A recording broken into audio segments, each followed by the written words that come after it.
San Diego County was recently removed from a state coronavirus watch list, and as case rates trend downward, school districts are exploring the idea of returning students to the classroom. Meanwhile, 9 health and science experts at UC San Diego contributed to a report on the matter. Joining us now is one of the authors, Dr. Robert Schooley, an infectious disease specialist and UC San Diego professor of medicine. Dr. Schooley, welcome. Good afternoon. Well, thank you. So from what I understand, one of your problems with the going back to school approach right now is this requirement that only second grade and younger are wearing masks. Actually, the requirement was that second grade and youngers didn't have to wear masks. Or didn't have to, excuse me, yeah. Right. I actually think that when we have groups of people together, regardless of the age, particularly inside, masks are very important. I know that people worry about whether or not kids this age can deal with masks. It's really very commonly done in Hong Kong and other places that have controlled the epidemic. A lot of it just has to do with getting used to it. And I think it's one of the things we need to be doing if we're going to bring kids back together in a school-like setting. And do you have reservations about the threshold in general? We say that we're below the threshold right now. That's 100 cases per 100,000. And San Diego County is below that right now. Is that low enough to say, okay, we can send kids back to school?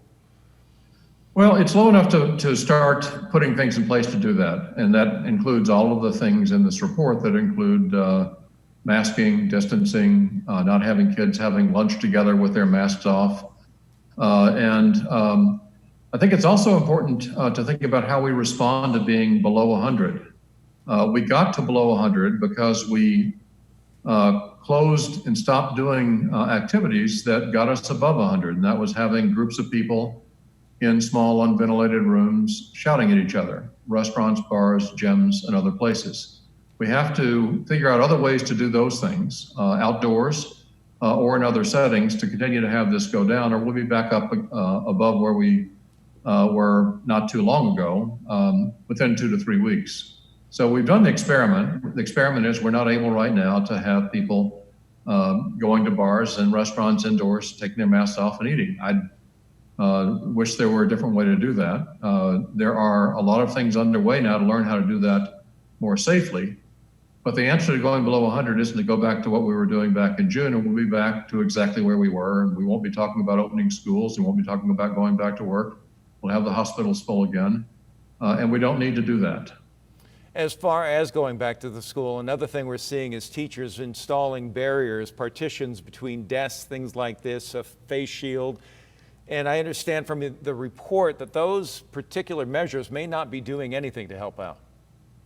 They may help, but they don't do what a mask does, because small particles that we breathe in and out, whether we are talking or not, go around and above these kinds of barriers.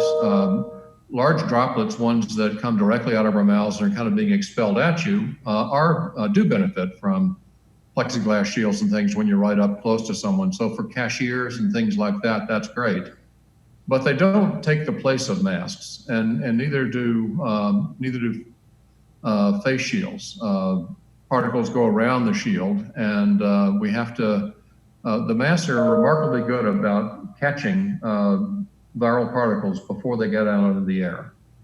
And it's been shown in multiple settings that that is the most important thing in terms of shutting down transmission of this virus. Another thing we're seeing done, doctor, is doors being opened, fans being turned on to increase circulation. I've seen this even in a dentist's office. Is this doing any good? Because it seemed like the report suggested it could actually make things worse. Well, air circulation is good, but air circulation is good if what you're doing is using the circulation to bring in clean air. If you're just blowing around the same old air in a small room that's enclosed, you're not helping things. You're just giving the virus opportunity to spread out into that room and expose people in the room. If the circulation is, for example, a fan in the window, and what's happening is you're taking out air in the room and replacing it with fresh air from outside, that is decreasing the concentration of virus in the air. But just putting a fan in the middle of a room and saying, okay, I'm blowing the air around, doesn't help you that much. All right. So from what I've seen, then they did have the doors open, and the idea was to bring in the fresh air. So I guess that was the right thing to do. For parents that are watching this right now and they're thinking, oh boy, school's going to come back, and they have to make a decision on whether or not to send their kids to in-person education. In your opinion, are we at the point where that would be safe to do so and we're doing the right things?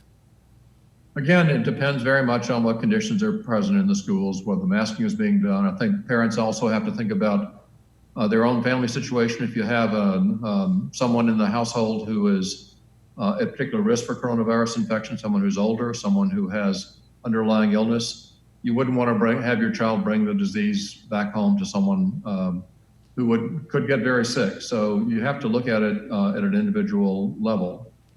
I think it's really important we learn how to do in schools and in work things that prevent the virus from being transmitted, because we're going to have this virus around for a long time. It's not going to go away in the next 2 or 3 months. We're not going to have a vaccine that we can give everybody in November or December. We're going to be dealing with the same problem in January we're dealing with now. And if we're not ready to open the schools because we still don't have things in place now, we're going to have to figure out how to do it by January. It's not going to be something we just hang on for a few more months. We won't have to worry about this. Dr. Robert Schooley, infectious disease specialist at UC San Diego and a professor of medicine as well. A pleasure to talk to you this morning. Thanks very much.